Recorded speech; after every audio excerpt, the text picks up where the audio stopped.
next segment, we're going to talk about at South by Southwest, there was a lot of new news. And one of the big things was the whole 360 video and one of the cool apps that is out. And we're joined now by James. How do you say your last name, James? Dearsley. Dearsley, awesome. And where are you joining us from, James? Well, I thought my sound is not brilliant, so I had to go for the grandest venue I could possibly go for. So we're talking about virtual reality, 360-degree, sort of very upfront future marketing in a very, very old building in London. Oh, excellent. All the way from London. So talk to us about Splash, because I think that's the app that, quote unquote, made the big splash, right? What's the big deal and what does it do? Let's hear your thoughts on it. Yeah, nice pun. I like that one. Yeah, it's good, right? I mean, look, VR is all over the place at the moment, and there seems to be a big sort of move to sort of very consumer-ready VR devices and VR sort of apps. And what Splash have done is they're trying to democratize the way that VR is done. And so where we are at the minute is we're just sort of trying to move towards having an app which everybody can work with. Sorry, you don't say that. So Kim, tell us why James is readjusting. Tell us about the app and what it does. Okay, well, the app is called Splash, and it is very cool because you no longer need a special device to create 360 video. If you have an iPhone right now, you download the Splash app, and it walks you through a little tutorial on how to create this 360 video, and you create it, and it's done. Anyone can watch it. You can upload it to Twitter, to Facebook, to YouTube. But the greatest thing about it is you can also watch it using a VR headset. Like I have a cardboard headset made by Mattel, which looks like a kid's toy. But so now you can watch these splashes. If you're on a regular phone, you can use your finger and see a 360-degree view of anything, or you pop it in your VR headset and you can look, and it's amazing. It's a very immersive experience. James, tell us how the app works, because you don't need a 360 camera to do this, right? No, that's the joy of it all. So basically, if you've got an iPhone at the moment, it's only available on iOS devices. Right? The news is it's coming to Android very, very soon. They're sort of working on it, but it's when you're a lean startup, you've got to sort of deal with what you can at the start. So available on iOS.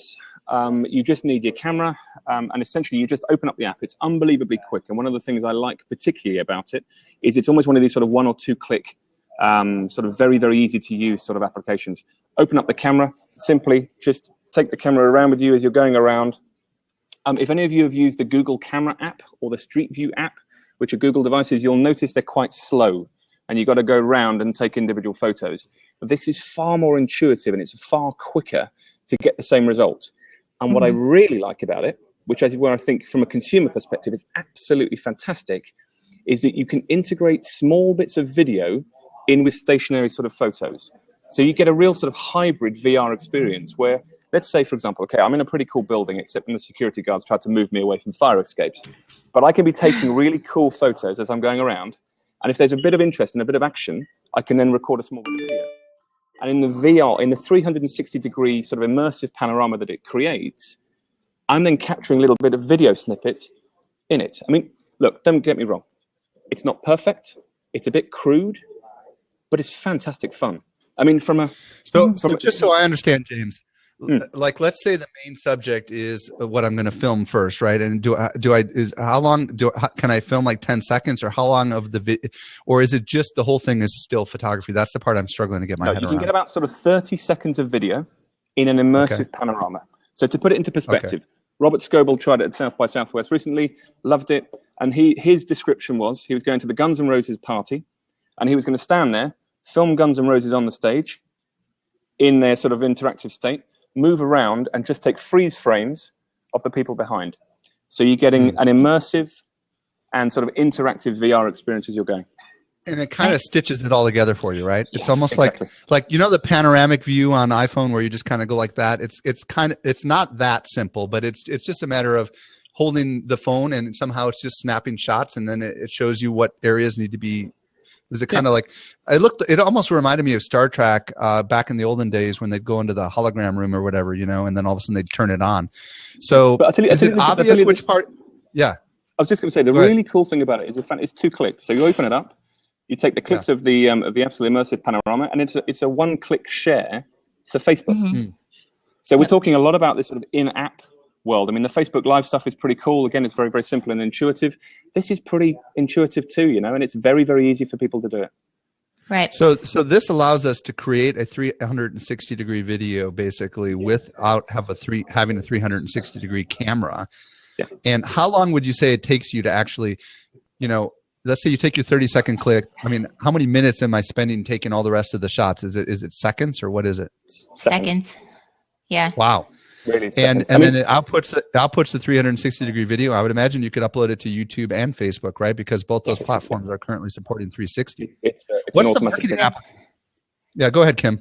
Oh, I love Splash so much, and there's so many applications for marketing.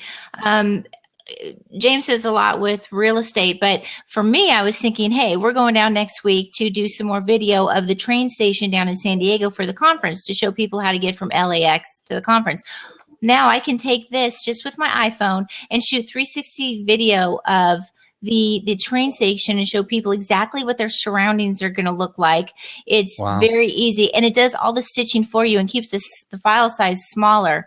Plus, it's a discovery. They have a feed also where you can look at other people's experiences.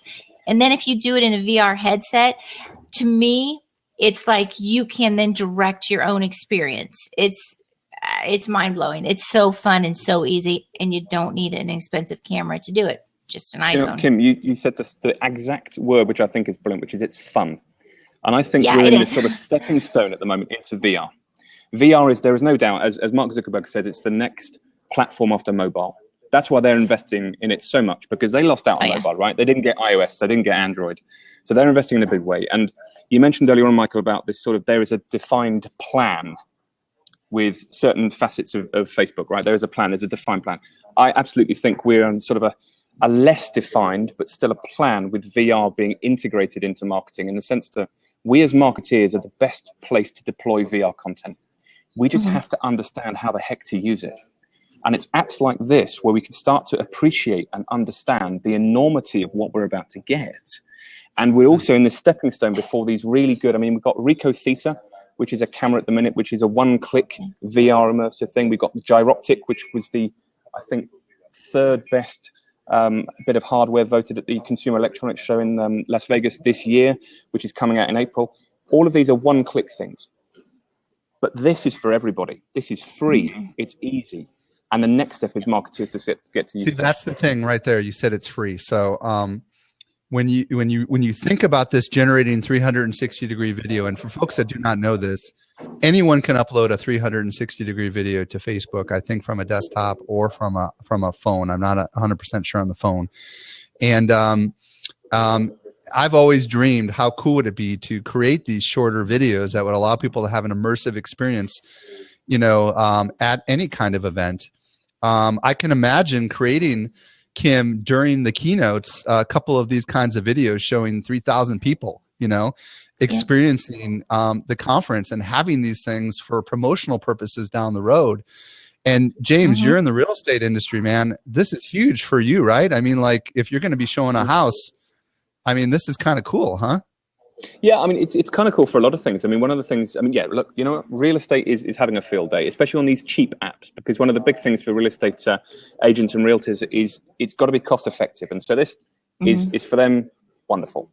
But there's other aspects as well, which I find particularly interesting. I mean, the whole virtue of us as marketeers being content marketers. When VR comes in, we're talking about 360-degree storytelling. And so journalism is having a field day. The tourism, VR tourism is having a field day. There are other less sort of nice industries having a field day too. But the point is, it's going to hit so many different industries. I mean, Goldman Sachs came out with a bit of research just earlier this year saying that it's going to be an $80 billion industry by 2020. And this year, Deloitte predicted it's going to be a $1 billion industry. Yeah. So it's huge. And here's the key, folks, because a lot of you are thinking, yeah, but there's this barrier. You got to have a headset. Well, that's not true with 360 video, okay? With 360 video on your phone, you just move your phone around or you move your finger around on the phone, and it just works.